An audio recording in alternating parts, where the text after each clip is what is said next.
Hello, everyone out there. Mike the Old Sarge here, coming at you from my sanctuary, my place of refuge. I haven't been on here a while. My wife's been having me play disco. I'm moving my office. Disco here, disco there, disco way over there. Those of you who move furniture and have moved a lot know exactly what I'm saying. Anyway, a bunch of things here on my mind that I need to get off my chest. Number one, uh, I am a voice that speaks to reaches out to other like-minded folks. Am I going to convince you of what I think? Probably not. If you think like I do, I want to let you know you're not alone. You are here because you want to hear what somebody else who thinks like you, not exactly, but like you, who has the same thoughts and concerns as you do. And that's what I'm trying to do. As some of you already know, I'm a prepper. It means I prepare for things. But I prepare for the little things. Oh, gee, there's a severe thunderstorm coming. There's an ice storm hitting. Tornado. Some knucklehead just took out the power and phone poles with his car in the middle of the night. This is little stuff that I can handle and deal with. Stuff that I can prepare for every day. All this big state, no, actually county, state, federal, global stuff is out of my reach. You prepare for what you can do, okay, and you live within your means. This means if you live on a fixed income, you don't go out and buy $150,000 underground bunker. $150,000. That's more than my house and property. So let's when you're prepping, live within your means. That means when you go to the grocery store, you buy a few extra items. You go buy an extra large bag of rice, an extra large bag of beans. You buy a few more pounds of hamburger or chicken or whatever you have, and you prepare for long-term storage. You can go a lot of places. A lot of them are local too. A lot of like some of your secondhand shops and whatever else, and buy yourself a food dehydrator. That's how I got my first one. I went to the local secondhand shop and bought me a food dehydrator.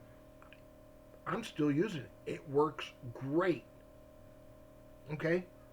And then I can dehydrate, meats, beef, chicken, pork, what have you. I just got done dehydrating a bunch of ham I was able to get. Dehydrated that down. Mixed in a bunch of dehydrated veggies I had. And now I've got a couple of meals in a jar ready to go. You add dehydrated veggies, dehydrated meat, some bouillon cubes or French onion soup mix, something like that. Put it in a jar, put an oxygen absorber in there, seal that son of a gun up. There you go. Pennies. I buy, when I go grocery shopping, I go to Aldi's. I'm cheap. Well, actually, I should say frugal. Okay? Live within your means. And that's how you prep. Swimming move. Okay? I also have a vehicle that for my prepper needs. I don't plan to bug out. If I have to bug out, we in deep kimchi, folks. I've got other family members who are disabled. Okay? I have my son Lance, He has Down syndrome and Asperger's syndrome. Means he's a perpetual 5-year-old. Okay? My little buddy, he does whatever Dad does. Right, Lance? Boop, boop. So anyway, You're the same. okay, go take care of your bowl. And then I got a wife who has a hard time walking due to a severe back injury when she was a preschool teacher. This is our life. So our prepper plans and our emergency plans fit our lifestyle. Your plans have to fit your lifestyle. Young single person on the go all the time, you're not going to prepare the same way as us old farts who have a house and property has. Excuse me. So that means you have to look how you live and how you want to carry on. Some folks, they decided, oh, first sign of trouble, we're bugging out. Okay. Where are you going to? Do you have 3 places to go? Nah. Do you have 3 different routes to get to each location? Do you have supplies enough to get you on the way while you're on the way? Okay. There's a whole great big long laundry list of stuff you need to look at. Now, I also love reading. I've got probably close to 10,000 books, both printed and ebooks, mostly ebooks, because they're easier to get, cheaper to get, and easier to save. And some of my favorite authors are Ron Foster. He's a Southern prepper novelist. He lives the lifestyle. And then Benjamin Raven, who looks at prepping and primitive life skills from a Native American point of view. Both men, I highly, highly recommend reading their books. You know, both are on the company that shall not be named, which is the universal standard for at-home deliveries. Okay? So go and talk to them, you know, and order those books. So they tell great stories, they give a lot of great information, and you can go from there. You know, learn to garden. And you don't need to have one of these great big acres, big food plots. Start with, if you live in an apartment, find a nice southern exposure window where you get lot of sunlight. Have a shelf up or get a shelving unit. Put that up, and then put plants in pots, in clay pots or buckets. I've got cats, so I changed kitty litter. You know those nice big plastic buckets you get your kitty litter in? Those make great grab and go planters to go with.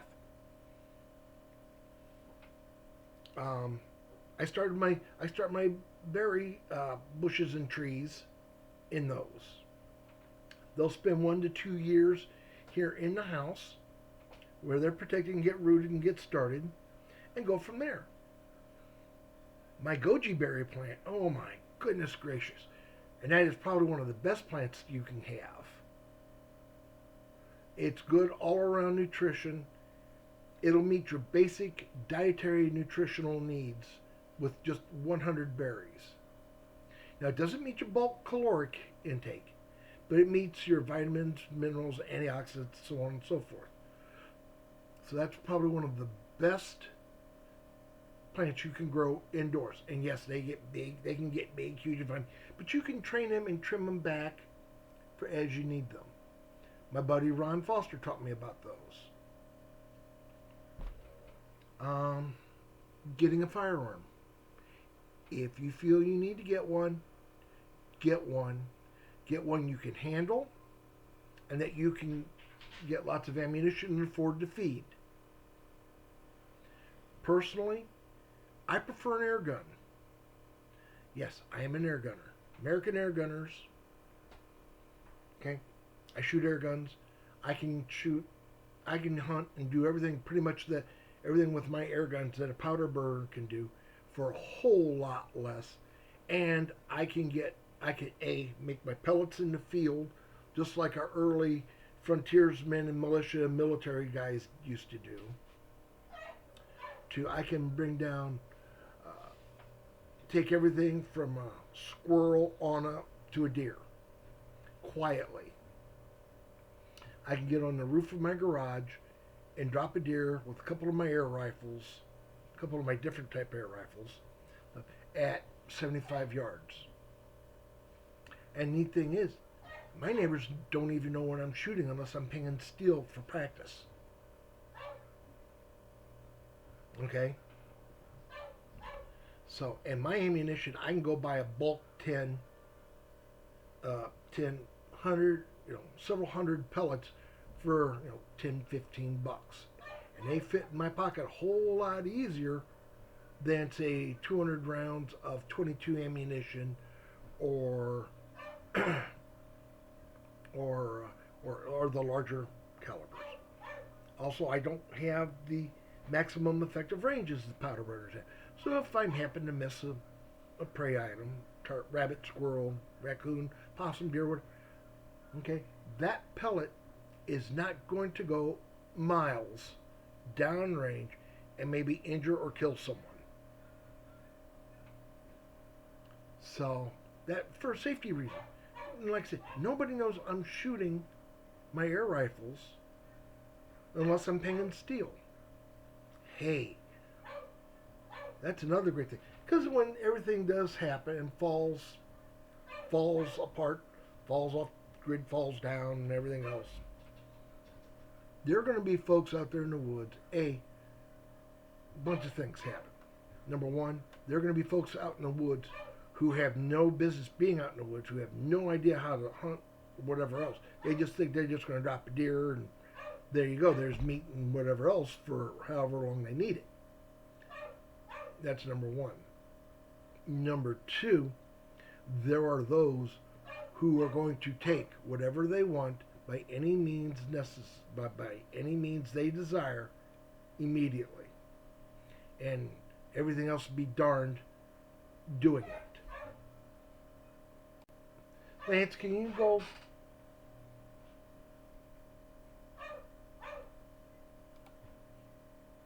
Can you go bring the dogs in, please?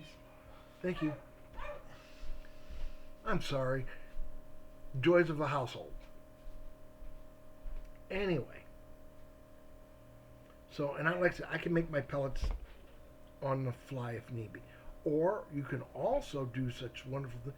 Go back to where our ancestors hunted and fished. Lance! Dogs! Bring them in, please. Learn to use a bow.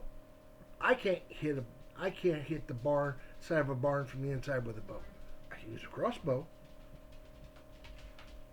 I can also use a spear, hunting spears, boar spear, regular hunting spear. I can fish.